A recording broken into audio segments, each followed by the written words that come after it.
মাঠ ভেঙে মসজিদের দরজায় এসে পড়লাম। দেখুন, আমি একটা অমুসলমানের ছেলে, আপনাদের কাছে এসেছি মুসলমান হওয়ার জন্য। আপনারা আমাকে কালেমা পড়িয়ে মুসলমান করে নিন। একই মসজিদের মুসল্লি দুটো দল হয়ে গেল। একটা দল বলল মুসলমান করব, আর একটা দল বলল না, আমরা মুসলমান করলে পালপাড়ার বিমল পরিত শ্যামল এরা বলবে, রহিম দা, সালাম ভাই, তুমি আমাদের ছেলেটাকে মুসলমান করে নিয়েছো। তাদের মনোনয়ন জয় করার জন্য মুসলমান নেতারা থানায় খবর দিলেন। পুলিশের গাড়ি এলো, যাদের কাছে আমি আশ্রয় পাবো বলে ছুটে এলাম, পুলিশ প্রশাসন ধরে নিয়ে গেল। আবার কপালের চামড়া আজও দাগ আছে। কেউ যদি খ্রিস্টান হয়ে যায়, কাদিয়ানি হয়ে যায়, সরকার পুলিশ প্রশাসন নীরব। আজকে ভারতবর্ষের মাটিতে হিন্দু মুসলমানের লড়াই, কেউ যদি অমুসলমান ইসলাম কবুল করে তার প্রতি টর্চারিং হবে, অসুবিধা হবে, সবকিছু তাকে পরিত্যাগ করতে হবে। আমি বলেছিলাম, স্যার আমাকে মারবে না, আমি চোর নই, চোরের ভাই নই। বলেছিল, একটা মৌলানার নাম করো, অমুক মাদ্রাসার আলেম, মুহতামিম, অমুক মাদ্রাসার সেক্রেটারি, অমুক হাজি সাহেব তোমাকে মুসলমান করেছে।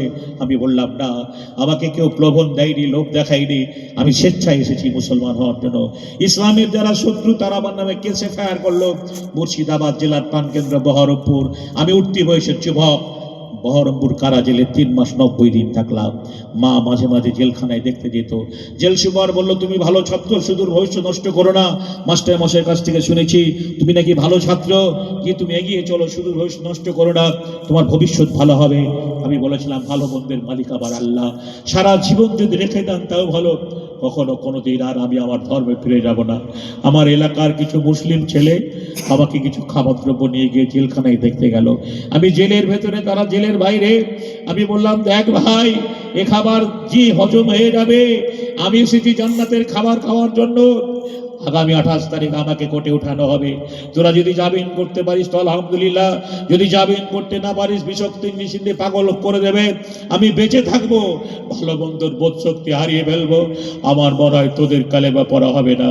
মুসলমান ছেলেরা আমার দিকে আপ্রাণ চেষ্টা করেছিলেন। আপনাদের মতো গ্রাম বাংলার মানুষের কাছে এসে বলেছিল, একটা আমাদের ধর্মে মুসলমান হওয়ার জন্য একটা ছেলে আমাদের বন্ধু জেলখানায় রয়েছে, আমরা আগামী দিনে তাকে জামিন করার প্রস্তুতি নিয়েছি, আপনারা একটু সাহায্যের হাত বাড়িয়ে দেবেন। আমাকে কোর্টে উঠানো হলো। জজ বললেন, তুমি কেন মুসলমান হবে? মুসলমান নাকি লোভ দেখিয়েছে, প্রলোভন দিয়েছে, তুমি কি কোনো মুসলিম মেয়েকে ভালোবাসো? জজের সামনে দাঁড়িয়ে বলেছিলাম, না স্যার, এই মুসলমান না আমাকে লোভ দেখায়নি, প্রলোভন দেয়নি, আমি কোনো মুসলিম মেয়েকে ভালোবেসে নই, আমি স্বেচ্ছায় সুস্থ সবল মসজিদকে আপন ইচ্ছা ইসলাম কবুল করতে চেয়েছি। ভারতীয় সংবিধানের প্রতি আস্থা রেখে আমি ভারতবর্ষের সুনাগরিক হয়ে সরকার মহোদয়ের কাছ থেকে রেজলিউশন করে এফিডেভিট করে আমি হয়ে গেছি আপনাদের ধর্মীয় ভাই। জোরে বলুন আলহামদুলিল্লাহ। শুরু হলো মাদ্রাসার পাঠ্যত জীবন। আমেরিকার ফেন্ডারকে যখন বাংলোর টুইন টাওয়ারের প্রতি হামলা হলো, সবে মাত্র ইসলাম কবুল করেছে, আমাকে লাদেনের লোক বলে আবার কেস দেওয়া হলো। কলকাতা লালবাজারে আমি 26টা দিন ছিলাম। সেল, আল্লাহ না করুক আপনাদের যেতে হয়, যারা গেছে তারা জানে।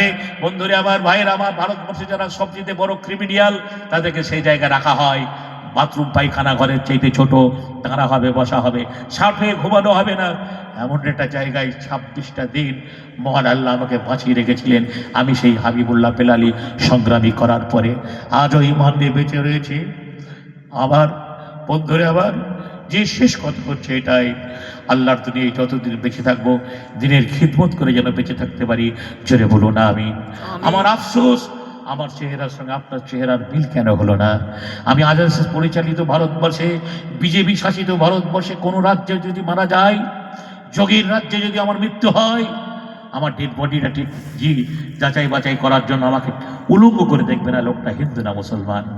তুমি মুসলমান, তোমার বাপ মুসলমান, তোমার হাজি সাহেবের তুমি ছেলে, মুখে দাড়িটা না থাকার ফলে ভারতবর্ষে, যে আরএসএস পরিচালিত ভারতবর্ষে, বিজেপি শাসিত ভারতবর্ষে যদি কোথাও তোমার দুর্ঘটনা জড়িতভাবে মারা যায়, শুধু নবীর একটা সুন্নাতকে বরখেলাপ করার জন্য, ও একটা সুন্নাতকে অপমাননা করার জন্য তোমার ডেড বডিটা ন্যাংটো করে দেখা হবে। ভাষা আমার নেই, কমকে কি বলে বুঝাবো, উলঙ্গ করে দেখা হবে। তুমি হিন্দু না মুসলমান। জি, 30 বছর আগে যে বাপেকে মাটি দিয়ে এসছো, যে বাপের কবরে ঘাস বেরিয়ে গেছে, সেই বাপকে তোমার মা বলেছিল, দেখো সাদ্দাম বড় হয়ে গেছে, আমজাদ বড় হয়ে গেছে, মুসলমানি দিতে হবে। শুনেছি ও পাড়ায় হাজাম আসবে, আমার মুসলমানি আমার বাপ মা দেয়নি, আমি বড়তে খাতনা করেছি, মুসলমানি দিয়েছি, তাই মুসলমানের মর্যাদা আমি জানি। বন্ধুরা আমার, অনেক মুসলমান নামাজ পড়ে কিন্তু বউ পাগলা, দাড়ি রাখতে পারে না, দাড়ির কথা বললে বলে বউ ভাত খাবে না, দাড়ি রাখতে বললে বলে এখন বয়স হয়নি। যদি আপনি দাড়িবিহীন অবস্থায় মারা যান, আপনি জান্নাতে যাবেন। রাসূলের কিয়ামতের মাঠে বলেছে ৭৩টা দল হবে, একটা দল যাবে জান্নাতে। যদি উম্মতি মুহাম্মদের দলে আপনি থাকতে চান, তাহলে আপনাকে রাসূলের আদর্শ আপনার মধ্যে থাকতে হবে না হবে না? জোরে বলুন, রাসূলের আদর্শ আপনার থাকতে হবে না হবে না? থাকতে হবে। ভাইরা আমার, এ রাসূলের আদর্শটাকে মানতে গিয়ে ব্যক্তি জীবনে কত সংগ্রাম করেছি। আজও আমার মা আছে, গত সপ্তাহে মায়ের কথা মনে পড়লো। মা গো মা, ও জননী মা, জনম দুঃখী মা, মায়ের মতো মিঠা জিনিস আর দুনিয়ায় পেলাম না, মা আমার মা। গত জ্যৈষ্ঠী মাসে টোটো পাল্টি খেয়ে ব্যাটারি আমার উপরে পড়েছিল, ব্যাটারি আমার উপরে পড়েছিল, ব্যাটারি আমার উপরে পড়েছিল। মা কে বা কারা মাকে বলেছে, মা খবর পেয়ে শুনে আমাকে দেখতে এসছে। মা বললো, বেটা মিলন, তুই কি দুঃখে মুসলমান হয়েছিস? হায়রে, আমাদের বাড়িতে বাস করার লোক নেই, তোর বাবা আর আমি, এত বড় বাড়ি, আর এই ছোট্ট একটা তাল যে মাটির ঘরে, উপরে টালের ছাউনি, 5টা ছেলে মেয়ে, থাকিস কি করে? মাকে বললাম, মা, মুমিনদের জন্য দুনিয়াটা এরকম হয় স্বাভাবিক। আমি পরকালে ভালো একটা জায়গা পাওয়ার জন্য এসেছি, যেটা জান্নাত।